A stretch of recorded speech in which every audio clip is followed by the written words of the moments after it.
Hi, my name's Joe, and I want to talk to you about Proverbs 9. Wisdom and folly, the choice is ours. To walk in wisdom, making wise choices, or to walk without wisdom, making foolish choices, is our choice. And here's what Solomon wrote about wisdom in Proverbs 9. Solomon tells us that wisdom is prepared for us all. In verses 1 through 6, we see that wisdom has built a house, which is where wisdom dwells, and 7 pillars, which signify strength. Wisdom has made a meal to nourish our hunger and wine to satisfy our thirst. So the table's set. All that is needed is for us to choose to come to wisdom. And wisdom is not hidden, exclusive, or hard to find. Wisdom calls out, "Whoever is simple, let him turn in here." To him who lacks sense, she says, "Come eat of my bread and drink the wine I have mixed. Leave your simple ways and live and walk in the ways of insight." So the choice to embrace wisdom is our choice.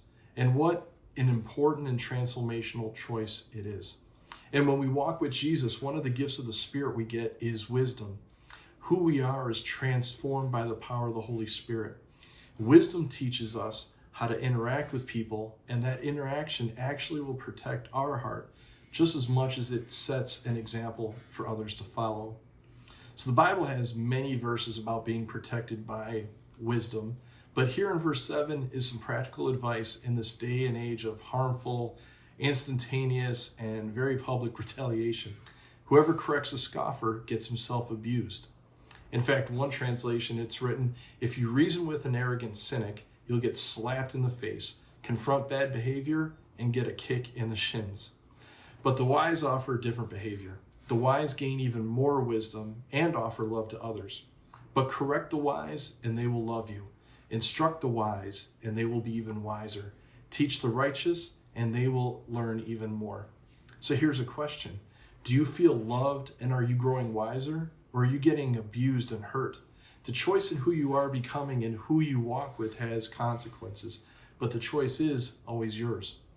Verse 10 states, "Fear of the Lord," which is reverence for him, is the foundation of wisdom. Knowledge of the Holy One results in good judgment. And here is a reward of wisdom. Wisdom will multiply your days and add years to your life. And if you become wise, you will be the one to benefit. Folly has a penalty, and its penalty is destruction. How? Verse 13 tells us folly is brash, ignorant, and doesn't know it. Ever been around people who are unaware of the destruction they create and spew? Their mind is on deceit, lies, death, and they don't see it. They are sometimes a wolf in sheep's clothing, and sadly they immerse themselves not only in our community, but sometimes in our churches and even in our family. So learn to have a wise and discerning heart, and make sure you know which table you are sitting at. Are you choosing to sit at the table wisdom has prepared for you, or the table that folly has set before you, filled with, as verse 17 says, stolen water and meals eaten in secret? Solomon tells us that folly cries out, "Come in with me," but little do they know that the dead are there. Her guests are in the depths of the grave.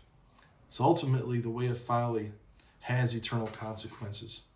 So once again, the choice is ours. Will we walk in folly and face the consequences, or will we walk in wisdom and receive the blessings? I hope today that Proverbs 9 will help you realize what table you are sitting at, and that you will choose to serve the Lord, to fear him and to know him. Then wisdom and every promise wisdom has will be available to you and yours.